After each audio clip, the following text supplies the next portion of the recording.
नमस्कार, मेरा नाम है गौरव और आप देख रहे हैं टीवी 24 नेटवर्क। उत्तर प्रदेश में विधानसभा बजट सत्र की शुरुआत होने के साथ ही एक बार फिर से सियासी आरोप प्रत्यारोप का दौर शुरू हो गया है। जी हां, 2025 के इस बजट सत्र के छठे दिन ही उत्तर प्रदेश के मुख्यमंत्री योगी आदित्यनाथ द्वारा दिए गए महाकुंभ पर अभिभाषण के बाद उत्तर प्रदेश की राजनीतिक गलियारों में हलचल तेज हो गई है। बताते चले कि महाकुंभ अपने समापन की ओर बढ़ चला है। इसी के चलते मुख्यमंत्री योगी आदित्यनाथ ने महाकुंभ की व्यवस्था पर अभिभाषण देते हुए सीधे विपक्ष पर निशाना साधा। यहां पर उन्होंने रामचरितमानस की एक खूबसूरत चौपाई, जाकी रही भावना जैसी प्रभु मूरत तिन देखी तैसी की तर्ज पर कहा, महाकुंभ में जिसने जो तलाशा उसे वह मिला।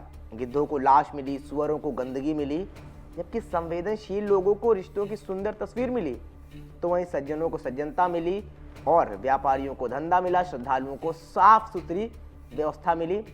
इसके बाद आखिर में वह बोले, जिसकी जैसे नियत थी दृष्टि थी उसको वैसा ही मिला। इसके बाद भी सीएम योगी यही नहीं रुके। आगे उन्होंने कहा कि विपक्ष ने आरोप लगाया कि हमने एक जाति विशेष को कुंभ जाने से रोका, पर यह सरासर गलत है। वह बोले, हमने सिर्फ यह कहा था कि जो लोग सद्भावना से जाते हैं वे जा सकते हैं, लेकिन अगर कोई दुर्भावना से जाता है तो वे परेशानी में पड़ जाएंगे। हमने समाजवादी पार्टी की तरह लोगों की धार्मिक भावनाओं के साथ खिलवाड़ नहीं किया। अखिलेश यादव के सीएम रहते उनके पास कुंभ की निगरानी और इसकी व्यवस्था देखने का समय नहीं था, इसलिए उन्होंने एक गैर सनातनी को कुंभ का प्रभारी बना दिया।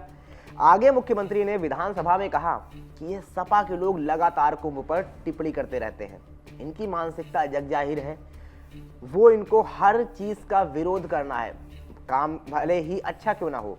खैर, इसके बाद यह तो बात हुई उत्तर प्रदेश के वर्तमान मुख्यमंत्री योगी आदित्यनाथ की, पर बात जब राजनीति की हो तो पक्ष और विपक्ष एक दूसरे पर पलटवार जरूर करते हैं।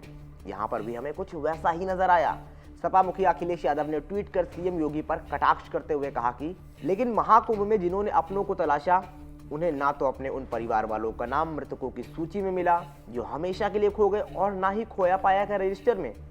कुछ लोगों ने महाकुंभ में राजनीतिक अवसरवाद को तलाशा और उनको आत्मप्रचार का माध्यम मिला, लेकिन उन्होंने अपनी नैतिकता, सत्यनिष्ठा और मानवीय संवेदनाओं को खो दिया। और वाणी पर संतुलन को भी अशोभनीय कथनों का उच्चारण बताता है कि मानसिकता जब नकारात्मकता के चरम पर होती है तो देश काल स्थान की गरिमा का ख्याल ना करते हुए शब्दों के रूप में प्रकट होती है। महाकुंभ जैसे पावन, पवित्र, धार्मिक, आध्यात्मिक पर्व के संबंध में बोलते समय शब्दों का चयन इस अवसर के मान और प्रतिष्ठा के अनुकूल होना चाहिए। महाकुंभ में कई बार जाकर भी जिनका वैचारिक उद्धार नहीं हुआ, उनके पाप और पतन की सीमा भला कौन नाप सकता है। ऐसे कथनों से जिन सुधीजनों को ठेस पहुंची है, उनसे निवेदन है कि ऐसे लोगों के प्रति सहानुभूति की भावना रखें, न कि आक्रोश की। और इसके बाद ये मामला सिर्फ यही नहीं रुका। समाजवादी पार्टी के कुछ और नेता भी योगी आदित्यनाथ के इस बयान पर भड़क गए। सपा विधायक अमिताभ वाजपेयी ने एक चैनल से बातचीत में कहा कि मुख्यमंत्री जी सिर्फ और सिर्फ अखबारों की हेडिंग ढूंढते हैं, उनका ध्यान प्रदेश पर नहीं है, उनका ध्यान जनता पर नहीं है। वह अखबार की हेडिंग क्या बनेगी इसको देखते हैं। जब उनको राज्यपाल के अभिभाषण पर धन्यवाद का जवाब देना था तो इस तरह के शब्द प्रस्तुत कर रहे हैं। उनको शब्दों का चयन सोच समझ कर करना चाहिए। खैर, अब इन बयानों के बाद बात करें कुंभ की, तो अगर सरकार और बहुत से श्रद्धालुओं की माने तो करीब 45 दिन तक चले लंबे और बड़े आस्था के पर्व में सरकार ने अपनी ओर से भरकस प्रयास किए हैं, पर दूसरी ओर विपक्ष की इस बात को भी नकारा नहीं जा सकता कि कई जगहों पर अव्यवस्था और मौनी अमावस्या की रात मची भगदड़ बड़ी चूक थी। बहरहाल आरोप प्रत्यारोप का यह दौर चलता रहेगा, पर दिलचस्प ये होगा यह देखना कि क्या इन मामलों का कोई असर 2027 विधानसभा चुनाव पर पड़ेगा, क्योंकि भले ही चुनाव आज से लगभग 2 साल दूर हैं, पर पक्ष और विपक्ष दोनों अभी से पुरजोर प्रयास कर चुनाव की तैयारी में लग गए हैं। तो अब देखना होगा खैर क्या होता है चुनावों में 2027 के, इन चीज़ों का क्या प्रभाव पड़ता है, महाकुंभ का क्या प्रभाव पड़ता है और इन आरोप प्रत्यारोपों का क्या प्रभाव पड़ता है।